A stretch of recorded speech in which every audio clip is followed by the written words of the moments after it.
Recording studio से by Mantu Manish.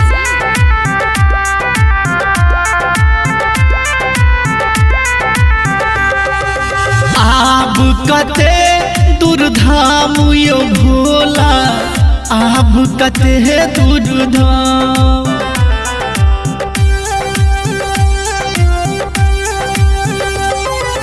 आब कते दूरधाम यो बाबा, आब कते दूरधाम।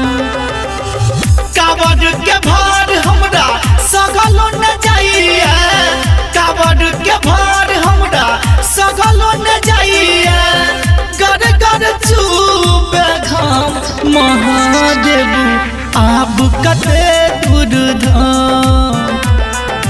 आब कते दूरधाम यो बाबा, आब कते दूरधाम।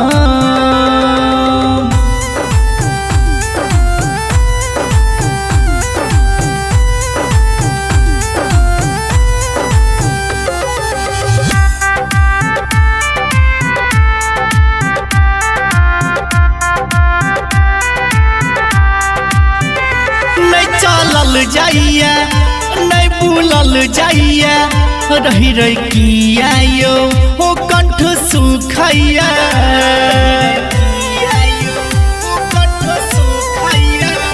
नहीं चलल जाइए, हाँ नहीं बुलल जाइए, रही रही किया यो हो कंठ सुखैया।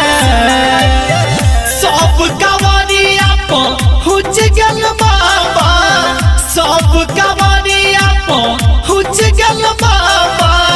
हमारा पर ने ध्यान यो हर हर, आब कते दूरधाम। आब कते दूरधाम यो बाबा, आब कते दूरधाम। आब कते दूरधाम यो भोला बाबा, आब कते दूरधाम। प्रेम से बोल बाबा भूतनाथ की।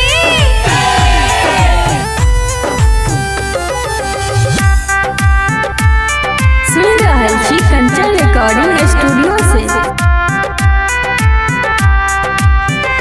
नाम जपै छी हे बड़ बेकल छी, यौ राह देखाबू ने हे हम फसल छी।